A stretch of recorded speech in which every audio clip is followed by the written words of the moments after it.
에스겔서 26장 1절에서 6절 말씀입니다. 다 찾으신 줄 알고 제가 봉독하도록 하겠습니다.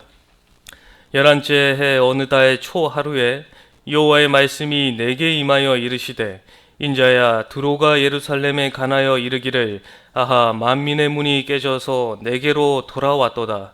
그가 황폐하였으니 내가 충만함을 얻으리라 하였도다. 그러므로 주 여호와께서 이같이 말씀하셨느니라. 두로야, 내가 너를 대적하여 바다가 그 파도를 굽이치게 함같이 여러 민족들이 와서 너를 치게 하리니, 그들이 두로의 성벽을 무너뜨리며 그 망대를 할 것이요, 나도 티끌을 그 위에서 쓸어버려 맨바위가 되게 하며 바다 가운데 금을 치는 곳이 되게 하리니, 내가 말하였음이니라. 주 여호와의 말씀이니라. 그가 이방의 노략거리가 될 것이요, 들에 있는 그의 딸들은 칼에 죽으리니 그들이 나를 여호와인 줄을 알리라.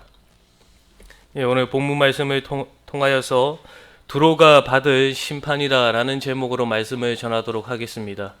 두로가 받을 심판입니다. 오늘 먼저 1절 말씀을 보시면, 11째 어느 달 초 하루에 여호와의 말씀이 내게 임하여 이르시되 라고 말씀하고 있습니다. 1절의 말씀에서 하나님께서 에스겔에게 그 말씀을 임하게 되는데, 그 말씀이 임하게 되는 시기가 11째 해 어느 달 초 하루라라고 말씀해 주고 있습니다. 이 11째 어느 달 초 하루는 이 남유다가 이 느부갓네살 왕에 의해서 바벨론 포로로 잡혀간 지 11년째 되는 해를 말을 합니다.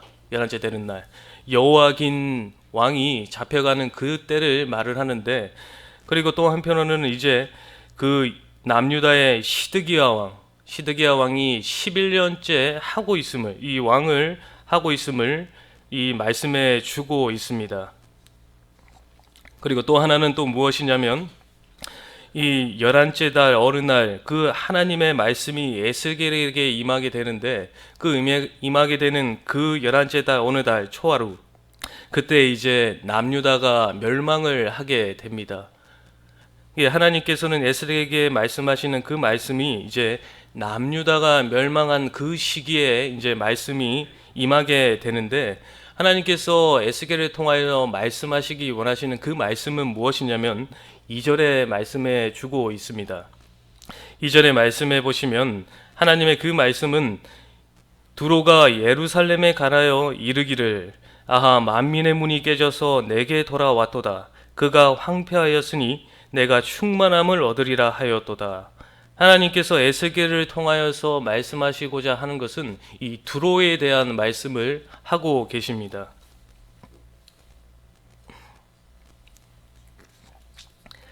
하나님께서는 이 두로에 대한 말씀을 하시면서 이제 이 두로가 심판을 받을 것임을 하나님께서는 말씀해 주고 있습니다.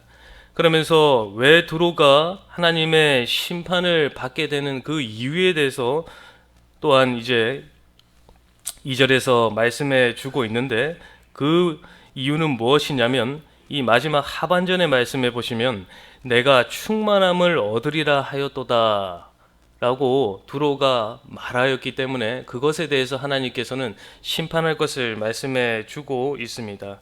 이 뜻은 무엇이냐면, 이 두로가 하나님의 심판을 받게 된 것은 저희가 앞장에서 이 암몬이 심판을 받게 되는 이유와 동일한 이유를 가지고 있습니다. 25장 3절의 말씀해 보시면, 너는 암몬 족속에게 이르기를, 너희는 주 여호와의 말씀을 들을지어다 라고 계속하면서 이 마지막 하반전의 말씀을 보시면, 아하, 좋다 하였도다 라고 말을 하고 있습니다.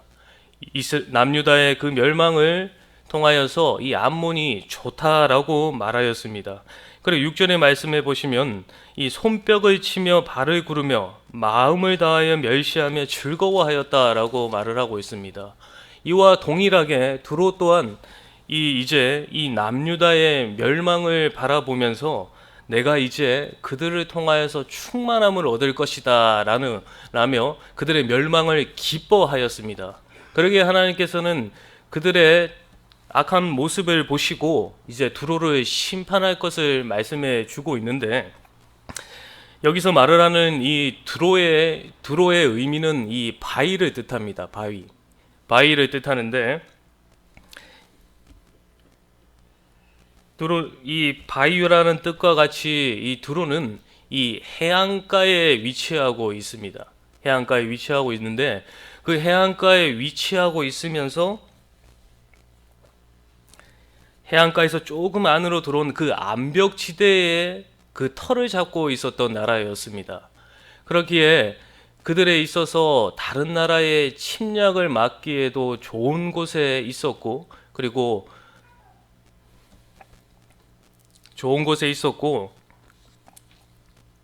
그 요새와 같은 그 터에서 살아감으로 말미암아서 그들은 자신들을 쉽게 침략하지 못한다라는 그 교만한 마음을 가지고 있었습니다. 그러면서 그 두로 지역의 아래 지역에 이제 이스라엘의 나라가 있었습니다. 이 두로는 해안가 지방에 있으면서 이 바다의 무역을 하던 나라였습니다. 그리고 바다에서 그 무역을 하면서 그 무역으로 인하여서 부를 많이 축적한 나라였습니다. 그리고 그 아래에 있던 이스라엘은 그 두로와 동맹국이자 어떻게 보면 하나의 경쟁 국가였습니다. 근데 이제 2절의 말씀에 말씀하는 것처럼 이제 남유다가 멸망을 하게 되었습니다.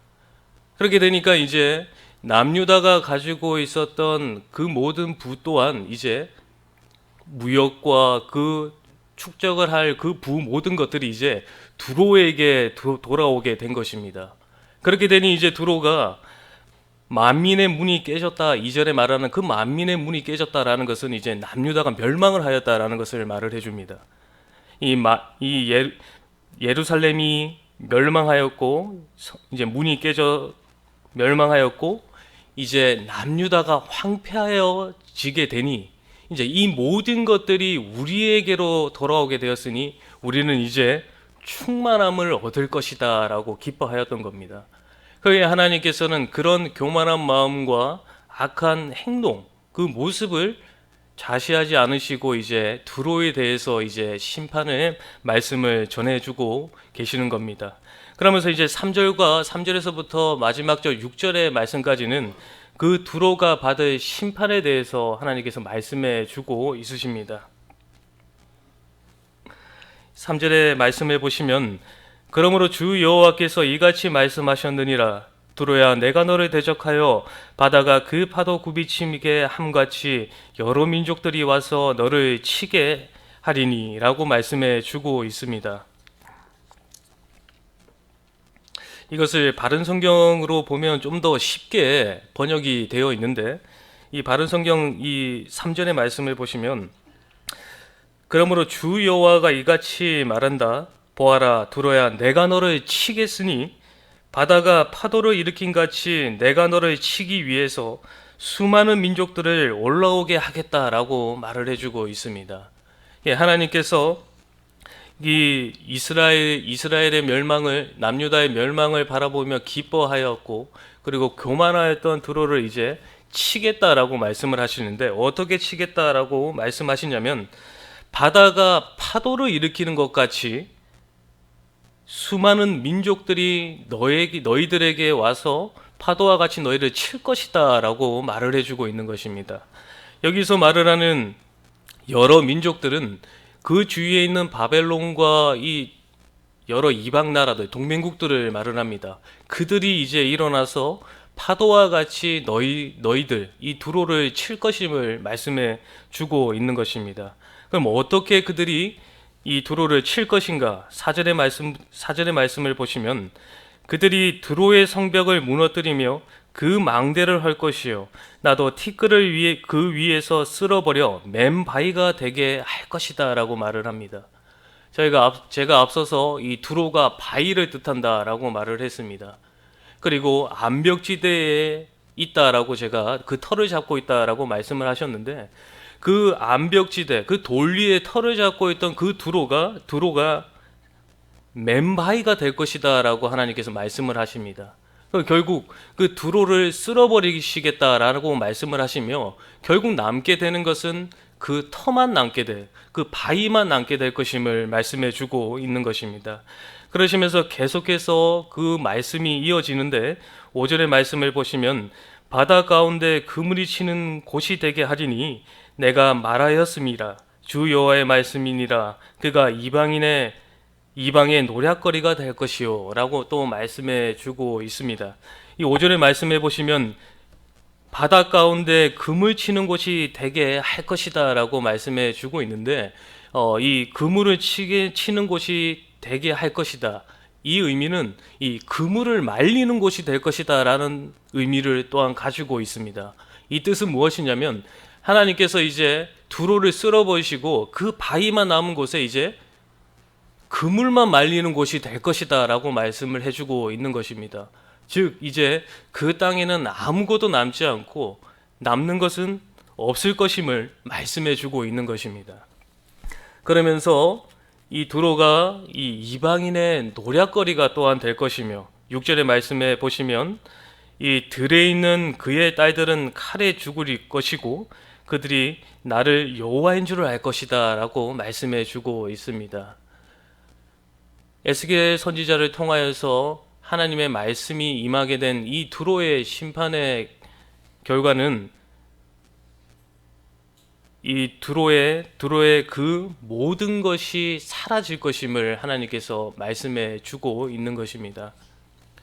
결국 두로가 이 하나님의 백성, 이 남유다의 그 멸망을 보며 기뻐하였고, 그리고 자신들이 살고 있던 것이 너무나 철의 요새와 같다라는 생각을, 자만한 마음을, 교만한 마음을 가지는 그러한 마음을 가졌던 이 두로에게 하나님께서 심판이 임하게 된 것입니다. 오늘 본문 말씀을 통하여서 저희는 두 가지 교훈을 받아야 할 것입니다. 처음에는 첫 번째는 무엇이냐면 하나님께서는 다 아신다라는 것입니다. 하나님께서는 두로가 해안가에 위치한 나라로 바다를 통해 이 무역을 중심으로 하는 나라였습니다. 그래서 이 무역을 하면서 쌓아 올린 이 부로 경제적으로 부유했을 뿐만 아니라 정치적으로 그리고 문화 또한 매우 발전한 나라였습니다. 그리고 이제 남유다의 멸망으로 인하여서 이제 그들의 것까지 나의 것이 될 것이다 라는 그 즐거운 마음과 기쁜 마음을 가지고 있으면서 이전의 말씀처럼 이제 우리가 충만하게 될 것이다 라고 기대하였습니다. 하지만 하나님께서는 이 심판의 말씀을 통하여서 그들의 모든 것을 가져가시며 맨 바위로 만들 것이다 라고 하나님께서는 말씀을 하셨습니다. 하나님께서 하나님의 백성의 그 불행함을 보면서 기뻐하였던 이 두로를 심판하신 것은 비록 하나님의 백성인 이스라엘이 하나님께 대하여 큰 죄를 짓게 되어서 징계를 받았지만 하나님께서는 그 징계 가운데서 이스라엘 백성들을 버린 것이 아니라 하나님의 그 사랑하는 그 백성을 모욕하고 수치를 주는 그 두로에게 심판을 통하여서 하나님께서는 하나님의 백성, 하나님의 자녀를 사랑하고 있음을 또한 보여주고 있는 것입니다. 그렇기에 하나님께서는 이 3절의 말씀에 그 두로를 치실 때 내가 대적하여서 두로를 쓸어버릴 것이고 내가 바른 성경에는 내가 칠 것이다 라고 말씀해 주고 있는 것입니다. 저희들도 이 믿음의 길을 감에 있어서 참으로 나를 괴롭히는 사람도 있을 때도 있고 그리고 나의 길을 막아서는 장애물이 많을 때가 있습니다. 그때마다 저희가 참 힘을 낸다라고 하지만 참 지칠 때도 있고 어떻게 보면 낙심할 때도 있습니다. 하지만 하나님께서는 내가 지금 처해 있는 그 모든 사항을 알고 계신다라는 것을 저희가 믿어야 할 것입니다. 그리고 로마서 5장에 하나님께서 그 5장에서 말씀하신 것처럼 원수 갚는 것은 내게 있다라고 하나님께서 말씀하셨습니다. 원수 갚는 것이 내게 있으니 내가 갚는다라고 하나님께서는 말씀하셨습니다. 그리고 시편 54편 7절의 말씀에 보시면 참으로 주께서는 모든 환난에서 나를 건지시고 내 원수가 보응받는 것을 내 눈이 똑똑히 보게 하셨나이다 라고 말씀해 주고 있습니다. 하나님께서는 저희가 무엇을 하고 있고 어떠한 상황에 있는지 다 알고 계십니다. 내버려 두지 않으시고 하나님께서는 그 때에 맞게 우리의 모든 필요를 채워주시고 그 어려운 가운데 그 해결책, 그 방도를 우리에게 허락해 주신다는 것을 저희가 항상 믿고 이 믿음의 길을 가야 할 것입니다. 저희가 주일날 말씀을 상고하였던 것처럼 하나님께 돌아온 자는 하나님께서는 건져주시고 그리고 갑절에 은혜를 주신다라고 말씀해 주셨습니다. 저희가 그것을 항상 기억해야 될 것입니다. 어려움을 맞이하고 참으로 힘든 일이 있을 때도 그것을 나의 힘과 노력으로 그것을 이겨내려고 하는 것이 아니라 나의 부족함을 깨닫고 나의 무능력함을 깨달으며 내가 의지할 것은 하나님밖에 없구나라는 그 믿음을 가지고 하나님께 나아오는 저희가 되어야 할 것입니다. 그리고 그 하나님께 나온 자에게 하나님께서는 그 모든 것을 아시며 그 필요에 따라 채워주신다라는 것입니다. 우리가 그것을 항상 기억하며 저희가 어떠한 상황 가운데서도 저희의 모든 것을 들으시는 그 하나님께 저희의 모든 것을 고하며 그 하나님을 의지하는 저희 모두가 되어야 하겠습니다. 그리고 두 번째는 삼가 조심해야 한다는 것입니다. 삼가 조심. 두로의 멸망의 원인은 제가 앞서서 말씀드린 것처럼 이 남유다의 멸망을 기뻐하였고 즐거워하였기 때문에 멸망을 당했다라고 말씀을 드렸습니다. 저희가 이 다른 사람의 불행과 이 다른 사람의 어려움을 바라보면서 참 그렇게 하니 그럴 줄 알았다. 그래, 결국 그렇게 될 줄 알았다. 라는 마음을 가져서는 안 된다라는 것입니다. 하나님께서는 아무런 값 없이 예수 그리스도를 우리를 위해서 내어주셨습니다. 제 종노릇하며 더 이상 불행할 수 없는 참으로 불행한 저희들에게 불행한 자리에 있던 저희를 더 이상 행복할 수 없는 자, 이 복된 자로 하나님께서는 만들어 주셨습니다. 그 일 가운데 저희가 한 것은 아무것도 없습니다. 그저 하나님께 은혜를 받았을 뿐입니다. 그러한 은혜를 받아 복된 자리에 있는 저희가 이 다른 사람의 어려움과 불행을 보며 그럴 줄 알았다라는 마음을 가져서는 안 된다라는 것입니다. 그 사람들을 저희는 불쌍히 여기는, 불쌍히 긍휼히 여기는 마음을 가져야 한다라는 것입니다. 그리고 불쌍히 긍휼히 여기는 마음으로 끝나는 것이 아니라 그 사람이 다시금 하나님의 그 은혜를 깨닫고 돌아올 수 있도록 저희는 기도로 간구하는 저희가 되어야 할 것입니다. 그리고 더 나아가서는 기도와 간구 가운데 또 그 사람을 통해서 나를 또 보아야 할 것입니다. 그 사람을 불쌍히 긍휼히 여기는 마음으로 기도하면서 그 사람을 바라보며 나 또한 그러한 모습을 가지고 있는지 나를 돌아보는 저희가 되어야 할 것입니다. 그러면서 항상 나를 돌아보며 삼가 조심하며 그리고 하나님의 뜻을 따라 살아가기를 힘쓰는 저희 모두가 되어야 할 것입니다. 오늘 두로에게 임하게 될 심판의 말씀을 저희가 잘 기억하셨으면 좋겠습니다. 저희의 모든 것을 아시는 하나님만 의지하는 저희들이 되어야 할 것이고 그리고 항상 삼가 조심하며 다른 사람의 불행을 나의 행복으로 삼아서는 안 될 것이며 그리고 그들을 위해 저희가 항상 기도하며 나에게도 그러한 모습이 또한 없는지 되돌아볼 줄 아는 저희 모두가 되어야 하겠습니다. 다 함께 기도하겠습니다. 하나님 아버지, 은혜를 감사합니다. 도로의 심판을 통해 저희의 모든 것을 아시는 하나님만을 전적으로 의지하여 그 모든 필요를 채우는 저희가 되게 하여 주시고, 항상 삼가 조심하며 나의 형제와 자매 그리고 다른 사람의 불행을 나의 행복으로 삼지 아니하며 그들을 불쌍히 긍휼히 여기는 마음으로 기도해 주며 그들의 모습을 나의 거울로 삼아 나에게도 그러한 모습이 없는지 되돌아보며 하나님의 백성으로서 합당한 삶을 살아가는 저희 모두가 되게 하여 주시옵소서. 감사하오며 예수님의 이름으로 기도하옵나이다. 아멘.